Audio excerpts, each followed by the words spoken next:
What stops you from getting motivated? Innovation, creativity, and satisfaction are all dependent on motivation. Motivation drives us to take action, and when we take action, we generate movement, development, and change. We feel needed, competent, and relevant. We feel empowered by seeing how we can make a difference in the world and produce more of what we like in our lives. All of this brings meaning and enjoyment to our lives. According to Very Well Mind, when you're struggling with motivation, you'll likely come up with a long list of reasons why you shouldn't take any action. You might think it'll be too hard, or I'll never get it done anyway. These types of thoughts will keep you stuck. Most of us have a single definition of lack of motivation, which means you're likely to believe you're dealing with the same issue anytime you're unmotivated.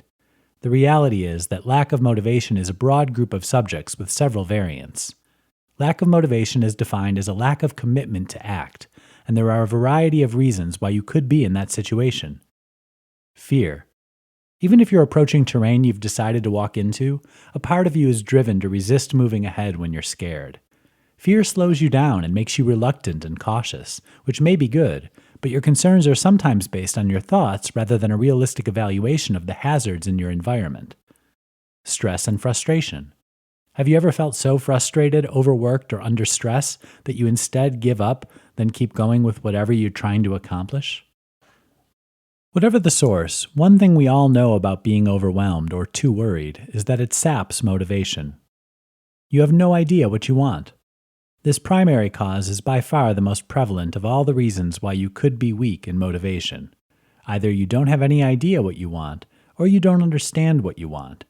If you don't feel motivated in any aspect of your life, it's probably because you haven't chosen exactly what you want. We can't concentrate on anything if we don't know what we're trying to achieve. Lack of self-determination. We thrive on independence. Our brains all contain a decision-making center, and this part of us has to be used. According to studies, persons with depression have a deficiency in this decision-making area in the brain. If you practice utilizing this portion of the brain in making decisions, your depression will usually disappear, and you'd be more motivated. Misery. We go through a period of wondering if we should or could keep things the way they were, and lamenting what we'll lose if we make substantial changes at the start of any shift.